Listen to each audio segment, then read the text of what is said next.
I'm Christy. Today I want to talk about supporting loved ones with emotional disabilities. Another category of disability is emotional disability. This category also uses a number of different and confusing names. In the US, a lot of discussion about emotional disability focuses on school-age children because of IDEA, the Individuals with Disabilities Education Act. In this act, emotional disturbance replaces emotional disability.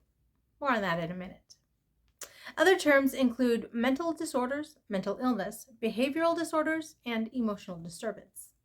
All of these terms are hard to understand because they often lack specific definition. Fortunately, there is a reasonable amount of agreement on the types of diagnoses that are included in this category. The Partners Resource Network defines it this way. Quote, we refer to mental disorders using different umbrella terms such as emotional disturbance, ED, behavioral disorders, or mental illness. Beneath these umbrella terms, there is actually a wide range of specific conditions that differ from one another in their characteristics and treatment.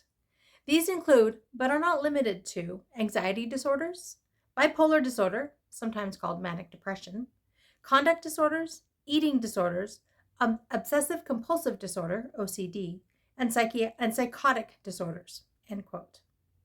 This article goes on to say that, quote, the National Alliance on Mental Illness, or NAMI, puts it very well. Mental illnesses are medical conditions that disrupt a person's thinking, feeling, mood, ability to relate to others, and daily functioning. Just as diabetes is a disorder of the pancreas, mental illnesses are medical conditions that often result in a diminished capacity for coping with the ordinary demands of life. Some of the characteristics and behaviors seen in children who have an emotional disturbance include hyperactivity, short attention span, impulsiveness, aggression or self-injurious behavior, acting out, fighting, withdrawal, not interacting socially with others, excessive fear or anxiety, immaturity, inappropriate crying, temper tantrums, poor coping skills, and learning disability difficulties, academically performing below grade level, end quote. You can find a link to that website and that article over on the blog. That's at www.havenofhopeforme.com. This was originally posted in January of 2023. As mentioned above, IDEA originally used the term emotional disturbance. However, that term came into disfavor because of the connotations associated with it. Some, including the Maryland Coalition of Families, or MCF, have pushed to change the term to emotional disability. They've got a page that I've got a link to over on the blog, and they explain it like this. Emotional disturbance is a term used in the Individuals with Disabilities Education Act, IDEA, a federal law that ensures students with a disability are provided a free, appropriate public education that is tailored to their needs.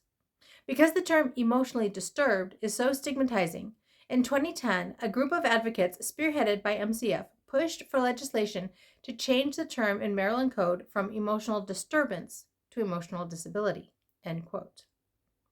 They go on to define emotional disability as, quote, a condition exhibiting one or more of the following characteristics over a long period of time to a marked degree that adversely affects a child's educational performance. An inability to learn that cannot be explained by intellectual, sensory, or health factors. An inability to build or maintain satisfactory interpersonal relationships with peers and teachers. Inappropriate types of behavior or feelings under normal circumstances. A general pervasive mood of unhappiness or depression. A tendency to develop physical symptoms or fears associated with personal or school problems, end quote. Now, MCF also notes that there are two important qualifications to qualify under IDEA. The student, by reason of their disability, must require special education and related services. And the term does not apply to children who are socially maladjusted. Now, you can find these same qualifications listed specifically on the IDEA website. Again, I've got a link to that over on the blog. So how does this type of disability impact daily living? Once again, it will vary from individual to individual and family to family. That said, these types of issues often have a significant impact on the individual as well as the entire family's lives.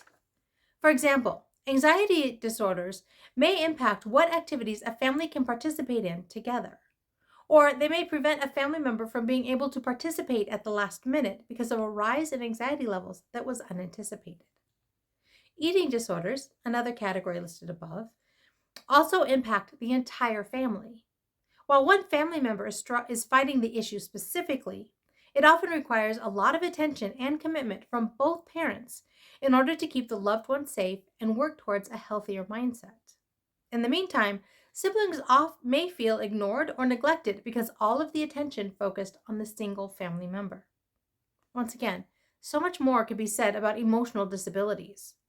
While I'm glad that there is so much focus on school age children and helping them overcome these types of issues early in life, I'm also a bit frustrated that I had trouble finding anything about adults dealing with these issues. It proves that there is more public education about disability in general is needed and about emotional disabilities specifically. Can you help educate others around you? Reaching out to even one person will help spread understanding and maybe even help begin to reduce the stigma of struggling with emotional disabilities.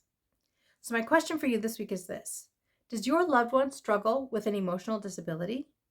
What would you say to help educate others?